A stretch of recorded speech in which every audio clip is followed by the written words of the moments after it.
नमस्कार, स्वागत है आपका पीताम्बरा परिवार में। आज हम बात करेंगे यदि साधक किसी गलत साधना को कर लेता है तो उसके करने से उसके जीवन में क्या प्रभाव पड़ता है। क्या गलत साधना करने से साधक का जीवन पूर्णतः बर्बाद हो जाता है या क्या हानियां गलत साधना करने से होती हैं। क्या किसी गलत साधना को करने से क्या साधक को लाभ भी प्राप्त हो सकता है या नहीं। अगर आप सभी को यह वीडियो अच्छा लगे तो लाइक और सब्सक्राइब करें। हमारा वीडियो आप शेयर भी कर सकते हैं और जो लोग पीताम्बरा परिवार से दीक्षा लेना चाहते हैं वे अनुदान का नियम पूरा करके दीक्षा ग्रहण कर सकते हैं तथा अपना डिटेल जो है वो व्हाट्सएप पर भेज सकते हैं। हमारे यहाँ पर सिर्फ सात्विक, राजसिक और यौगिक साधनाओं की ही दीक्षा दी जाती है। अब बात करते हैं कि गलत साधना का क्या मतलब है। जैसा कि मैंने आपको बताया, गलत साधनाएं दो प्रकार की होती हैं। पहली गलत साधनाएं यानी तामसिक या इत्र योनि साधना। इत्र योनि साधना में भूत, प्रेत, पिशाच, डाकिनी, लाखिनी, ब्रह्मा राक्षस, कर्ण पिशाचनी इत्यादि साधनाएं आती हैं। बहुधा देखा गया है कि शीघ्र सिद्धि प्राप्त करने के लिए या कोई अपना मनोरथ सिद्ध करने के लिए साधक, हम उन्हें साधक तो नहीं कहेंगे, लेकिन कुछ ममाभिलाषी लोग इस तरह की साधनाओं को संपन्न करते हैं। ऐसे व्यक्ति जो इस तरह की इत्र योनि साधना करते हैं उनका जीवन पहले तो उन्हें सुखमय प्रतीत होता है, लेकिन बाद में वही साधना या वही सिद्धि यानी कि इत्र योनि सिद्धि उनका जीवन बर्बाद कर देती है। ये बहुधा देखा गया है। राजस्थान के एक साधक थे, मनोज नाम था उनका। उन्होंने कर्ण पिशाचनी साधना संपन्न की थी और मात्र 4 सीटिंग लेने से ही उन्हें वो साधना सिद्ध हो गई थी और उन्होंने किसी वाल्मीकि गुरु से वो साधना ग्रहण की थी। यानी उनके मोहल्ले में ही कोई वाल्मीकि जाति के व्यक्ति थे, उनसे वो साधना उन्होंने ली थी और जो जो उन्होंने रिचुअल उस साधना में बताए थे वो सभी रिचुअल उन्होंने किए और मात्र कुछ ही सिटिंग में उनको ये साधना की सिद्धि मिल गई थी। कर्ण पिशाचनी की जब भी वो साधना करते थे तो उनके जीवन में बहुत ही भयानक अनुभव उन्हें देखने को मिले। जैसे कर्ण पिशाचनी उनको मारने के लिए आ रही है। साधक के जब इस जीवन में उस कर्ण पिशाचनी का प्रभाव आना शुरू हुआ तो उनके परिवार के सदस्य धीरे धीरे मौत के मुंह में जाते चले गए। देखिए, ये कहना बड़ा ही दुखद भरा है कि कोई साधक कोई साधना करता है और जब वो साधना करता है तो उसके दुष्परिणाम इतने भयंकर रहते हैं। हालांकि परिवार के सदस्यों को भी ये पता नहीं होता है कि परिवार के सदस्य ने क्या सिद्धि प्राप्त की है और उस सिद्धि के कारण उनका जीवन समाप्त हो रहा है। कई बार ऐसी साधनाओं के दुष्प्रभाव से परिवार के सदस्यों को कोई भयंकर मानसिक परेशानी या शारीरिक परेशानी का भी सामना करना पड़ता है। देखिए, एक बात मैं इस वीडियो के माध्यम से क्लियर कर देना चाहती हूँ, क्योंकि हमारी वीडियो बहुत सारे लोग देखते हैं, सबका अपना अपना मत है। मैं कोई तामसिक साधनाओं के खिलाफ नहीं हूँ, लेकिन मेरा सिर्फ इतना ही मत है कि जब आप मनुष्य योनि में हैं और अच्छी और उच्च कोटि की साधनाएं जब आप संपन्न करना चाहते हैं या आपको ये साधनाएं करनी ही चाहिए, फिर आपको इत्र योनि की साधना नहीं करनी चाहिए।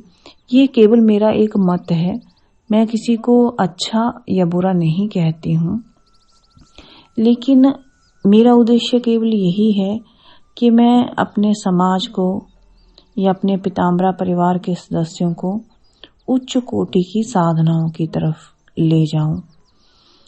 वैसे भी एक नागालैंड के साधक थे, उन्होंने डाकिनी विद्या सिद्ध की थी।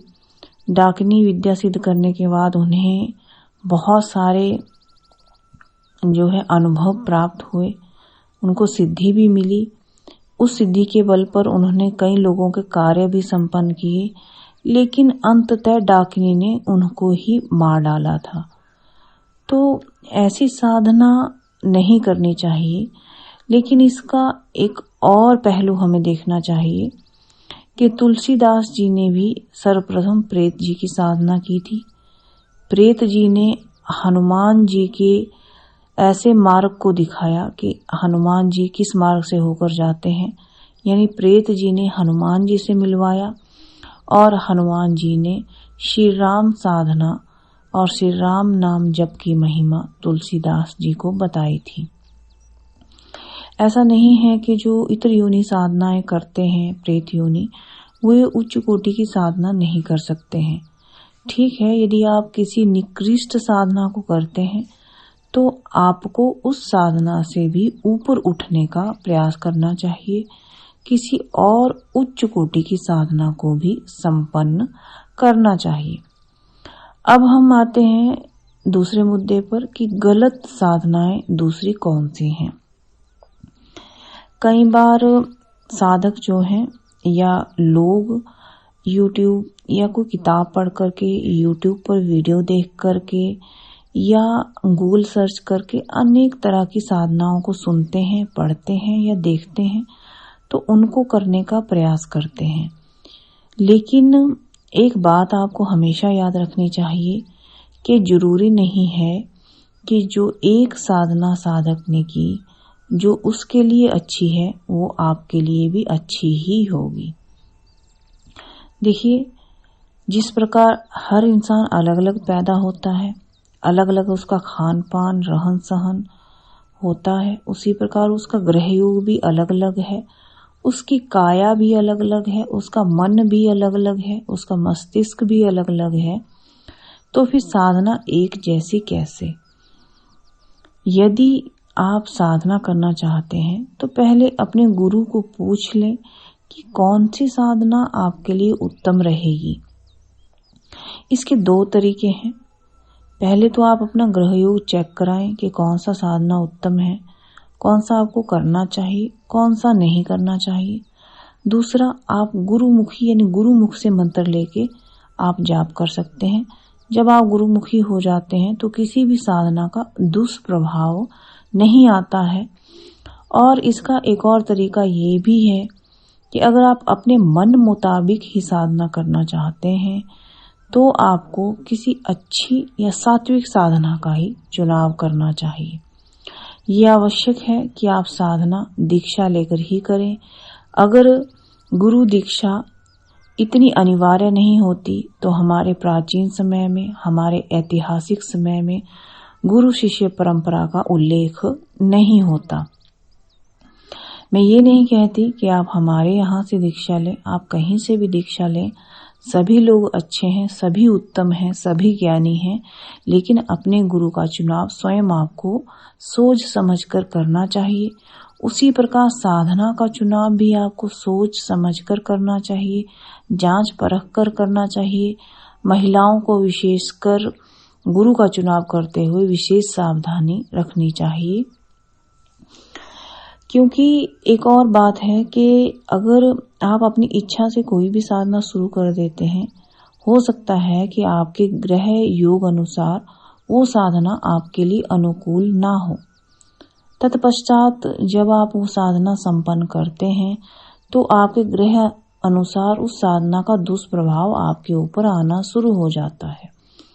इसलिए अपनी कुंडली अनुसार, अपनी डेट ऑफ बर्थ के अनुसार ही या अपने गुरु मुखी होकर ही, अपने गुरु से दीक्षा लेकर ही आपको किसी भी साधना का चुनाव करना चाहिए। यही आपके लिए सर्वथा उत्तम रहता है।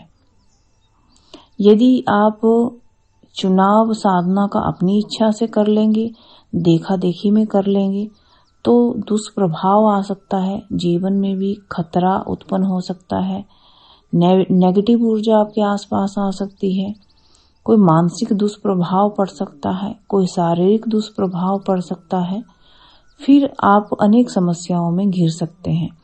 कई बार ये देखा गया है कि साधक किसी धन की समस्या से या किसी शारीरिक समस्या से पीड़ित रहता है या शत्रुओं से परेशान रहता है तो स्वयं ही चुनाव करके साधना करना शुरू कर देता है, लेकिन उसके बाद उसकी परिस्थितियां और भी ज्यादा बिगड़ती चली जाती हैं। इसका कारण यही रहता है कि स्वयं चुनाव ना करें, अपने गुरु से दीक्षा लें और अपने गुरुमुखी होकर के ही या गुरु से मांत्रिक दीक्षा लेकर ही आपको कोई भी साधना या मंत्र जाप करना चाहिए। विशेषकर महिलाओं को केवल मांत्रिक दीक्षा ग्रहण करना चाहिए। आपको किसी भी गुरु से स्पर्श दीक्षा नहीं लेना चाहिए, क्योंकि आप महिला हैं और महिलाओं को अपना मंत्र जाप अपने मासिक धर्म के दौरान नहीं करना चाहिए। अगर आप सभी के मन में कोई प्रश्न हो गुरु दीक्षा से संबंधित, मंत्र जाप से संबंधित, तो आप कमेंट बॉक्स में कमेंट लिख सकते हैं, व्हाट्सएप नंबर पे व्हाट्सएप कर सकते हैं। कोई ऐसा विषय जिसके ऊपर आप जानकारी चाहते हैं, उस विषय के ऊपर भी आपको जानकारी दी जाएगी। नमस्कार।